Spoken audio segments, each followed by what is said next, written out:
स्वागत है आपका अक्षत दुनिया वेब टीवी में और मैं हूं आपके साथ शिप्रा। चलिए शुरुआत करते हैं बुलेटिन की।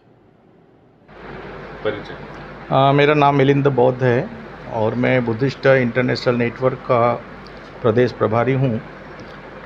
बुद्ध जयंती के दिन एक बड़ा प्रोग्राम आयोजित किया है, क्या कुछ खास है? इस बार पहली बार पूरे देश में बुद्धिस्ट इंटरनेशनल नेटवर्क के द्वारा 32 राज्यों में और 567 ज़िलों में और उनकी तहसीलों में भगवान बुद्ध की 2568वीं जयंती ये मनाने का निर्णय लिया गया है और सभी तैयारियां चल रही हैं और सभी ज़िलों में ये बुद्ध जयंती का कार्यक्रम मनाया जाएगा। और इस जयंती की विशेषता ये रहेगी कि इसमें जो ट्रेडिशनल बुद्धिस्ट हैं या जो कन्वर्टेड बुद्धिस्ट हैं वो अपना बुद्ध जयंती का प्रोग्राम तो करते ही हैं, हर साल करते हैं बुद्ध विहारों में अपने अपने जहाँ जहाँ भी उन्होंने सभागृह बनाए हुए हैं वहाँ पर ये तो होंगे। लेकिन पहली बार ऐसा होगा कि जो इस देश के मूल निवासी हैं, जो क्षत्रिय हैं, जो वैश्य हैं, जो यहाँ के महिलाएं हैं, SC ST OBC के लोग हैं, जो वास्तव में पुराने बुद्धिस्ट लोग हैं, इनको अपना इतिहास नहीं पता है। तो बुद्धिस्ट इंटरनेशनल नेटवर्क ने ये सोचा कि जिन्हें अपना इतिहास नहीं पता, बाबा साहब अम्बेडकर भी कहते हैं जिन्हें अपना इतिहास नहीं पता वो अपना इतिहास बना नहीं सकते हैं। और अब ये जिम्मेदारी हमारी है कि जिन भाइयों को, जिन बहनों को अपना इतिहास नहीं पता है तो उन्हें उनका इतिहास बताना ये हमारी जिम्मेदारी है। इसलिए जो करणी सेना के लोग हैं या जो OBC महासभा के लोग हैं, जो पिछड़ा वर्ग के लोग हैं, जो वास्तव में अशोका के काल से और भगवान बुद्ध के काल से ये बुद्धिस्ट हैं, जो आदिवासी भाई हैं ये पहांदी, पारी, कुपार, लिंगो के ज़माने से बुद्धिस्ट हैं, जो आलार कालाम के गुरु थे। तो इस तरह से ये लोगों को बताना ये हमारी जिम्मेदारी है और इसीलिए बुद्धिस्ट इंटरनेशनल नेटवर्क के द्वारा ये कार्यक्रम कल पूरे देश में आयोजित किया जा रहा है और आशा है कि इसमें ज़्यादा से ज़्यादा लोग आएंगे और जो लोग अभी बुद्धिस्ट नहीं हैं इन लोगों के बीच में भगवान बुद्ध के विचार जाएंगे, भगवान बुद्ध के संदेश जाएंगे, उनका ज्ञान जाएगा और उन्हें समझ में आएगा कि हमें किस तरह से ये कार्यक्रम करना चाहिए। तो भोपाल में दुष्यंत संग्रहालय है और वहाँ पर ये कार्यक्रम पॉलिटेक्निक, महिला पॉलिटेक्निक कॉलेज के पीछे सामने वहाँ पर एक कल कार्यक्रम 12 बजे से होगा और वैचारिक कार्यक्रम होगा। इसमें अनेक विद्वान वक्ताओं को आमंत्रित किया गया है। लेकिन इसके पूर्व एक कार्यक्रम और होगा जो भोपाल में जो सरकार के द्वारा बहुत अच्छा प्रयास किया गया है कि एक स्मार्ट सिटी पार्क बनाया गया है और उस स्मार्ट सिटी पार्क में एक सम्राट अशोका का स्तंभ बनाया गया है। तो ये निगलेक्टेड है, लोगों को या तो उसके बारे में जानकारी नहीं है या बहुत ज़्यादा उस पर ध्यान नहीं दिया जा रहा है। तो हमारा ये प्रयास है कि वहाँ पर सबसे पहले भगवान बुद्ध की जयंती के अवसर पर लोग मान वंदना करेंगे, धम्म वंदना करेंगे, बुद्ध वंदना करेंगे और उसके बाद में वहाँ से रैली के रूप में धम्म ध्वज यात्रा, एक वाहन रैली के रूप में निकलेंगे और वो दुष्यंत कुमार संग्रहालय जो 6 नंबर पर है वहाँ पर आएंगे और वहाँ पर ये वैचारिक कार्यक्रम चलेगा। 3-4 घंटे कार्यक्रम चलेगा और उसके बाद में ये समापन के साथ में जो खीर वितरण वगैरह, एक खीर का बड़ा महत्व है।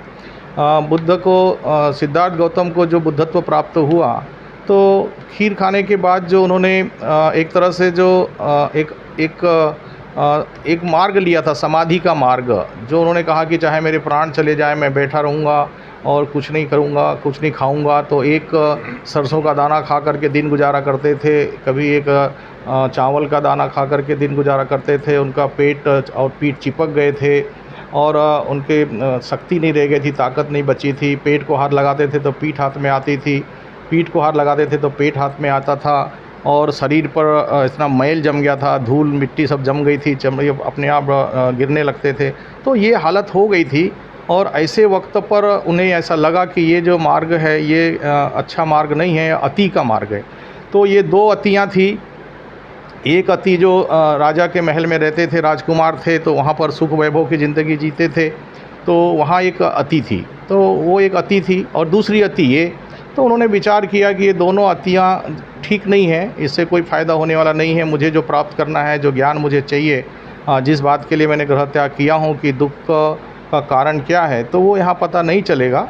और इस कारण से उन्होंने ये निर्णय लिया कि मुझे अभी कुछ न कुछ खाना चाहिए। ऐसा निर्णय लेते ही उन्होंने देखा कि सामने सुजाता नाम की स्त्री बैठी है और वो सोने के पात्र में उन्होंने खीर दान दिया था। और ये खीर खाने के बाद में फिर उन्होंने उरुवेला में जा कर के, जिसे आज हम बुद्ध गया के नाम से जानते हैं, तो ये उरुवेला में बैठ कर के उन्होंने ध्यान किया था और फिर उन्हें ज्ञान प्राप्त हुआ, जहाँ उन्होंने ये खोज किया कि दुख है, दुख का कारण है, दुख को दूर किया जा सकता है और दुख दूर करने का मार्ग अष्टांगिक मार्ग है, आर्य अष्टांगिक मार्ग। तो ये जो बातें बताई कि दुख क्या है, लोग कहते हैं दुख क्या है, तो ये दुख के बारे में जानना बहुत ज़रूरी है। तो ये नहीं कि किसी को बेरोज़गारी है वो दुख है, किसी का यदि गरीबी है वो दुख है, किसी का भूखमरी दुख है, ये दुख तो अपनी जगह है, ये भौतिक जीवन के दुख हैं। लेकिन तथागत भगवान बुद्ध ने जो दुख बताया तो उन्होंने कहा जाति भी दुखा, जरा भी दुखा, व्याधि भी दुखा, मरणम भी दुखा। तो ये जो बताया कि जन्म लेना ही दुख है, बीमार होना दुख है, बूढ़ा होना दुख है, मरना दुख है, और प्रिय का बिछुड़ना दुख है, अप्रिय का मिलना दुख है। तो इस तरीके से जो दुख के कारण बताए हैं वो बड़े आध्यात्मिक कारण हैं और ये पूरी दुनिया को समझ में आए। और भगवान बुद्ध ने ये खीर खाने के बाद में जो ज्ञान प्राप्त हुआ, ये 4 आर्य सत्य कहलाते हैं और इसलिए खीर का बड़ा महत्व है। तो आज के दिन यानी जब ये मनाया जाता है बुद्ध पूर्णिमा, जिसे हम त्रिगुण पावन पूर्णिमा कहते हैं, जिस दिन सिद्धार्थ गौतम के रूप में उनका जन्म हुआ, जिस दिन बुद्ध के रूप में यानी ज्ञान प्राप्त उनको हुआ, यानी बुद्ध जन्म हुआ बुद्ध का, ऐसा हम मानते हैं। और उसके बाद में उनका महापरिनिब्बान 80 साल की अवस्था में कुशीनारा में उनका महापरिनिब्बान हुआ। तो ये तीनों घटनाएं जो उनके जीवन की घटी है वो एक ही दिन घटी, यानी वैशाख पूर्णिमा का दिन। तो पूरी दुनिया में इसको बड़े उत्साह और उमंग के साथ में बौद्ध लोग मनाते हैं और बाकी के सारे लोग भी उसमें शामिल होते हैं। भारत के साथ में थोड़ी विडंबना है कि यहाँ पर भगवान बुद्ध, जिसे हम विश्व गुरु का दर्जा मिला भारत को, भगवान बुद्ध के कारण मिला। हमारे देश से अनेक जो राजनयिक विदेशों में जाते हैं तो कहते हैं बुद्ध की धरती से आए हैं, बुद्ध के देश से आए हैं, लेकिन इसके बावजूद भी यहाँ पर अभी तक के राष्ट्रीय अवकाश इसका घोषित नहीं किया गया है। तो हम बुद्धिस्ट इंटरनेशनल नेटवर्क के और हमारे सभी सहयोगी संगठनों की ओर से ये मांग करेंगे हम कि ये दिन जो है बुद्ध पूर्णिमा का दिन, ये राष्ट्रीय अवकाश होना चाहिए। कुछ स्टेट में होता है, कुछ राज्य सरकारें कर देती हैं और कुछ संगठन कर देते हैं, लेकिन नेशनल लेवल पर जो छुट्टियां होना चाहिए राष्ट्रीय स्तर की, वो छुट्टी नहीं है।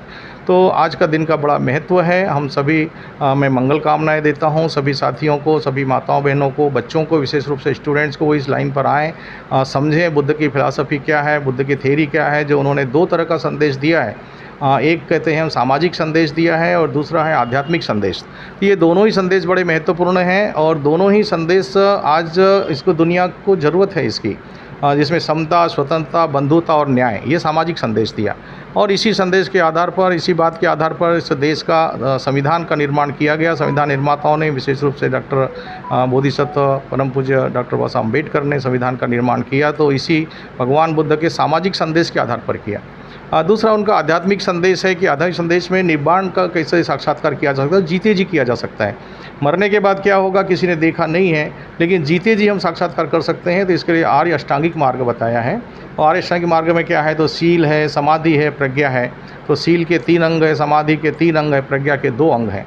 तो इस तरीके से हम विपश्यना साधना के द्वारा इसको समझ सकते हैं, प्रैक्टिकली कर सकते हैं, निर्वाण का साक्षात्कार जीते जी कर सकते हैं। पूरी दुनिया में पंचशील का जो सिद्धांत तथागत बुद्ध के द्वारा दिया गया, यदि इसका पालन हम करते हैं तो दुनिया में सुख शांति हमेशा के लिए कायम हो सकती है। तो हमें हत्या नहीं करनी चाहिए, चोरी नहीं करना चाहिए, व्यभिचार नहीं करना चाहिए, झूठ नहीं बोलना चाहिए और नशा पानी नहीं करना चाहिए। ये 5 शील है।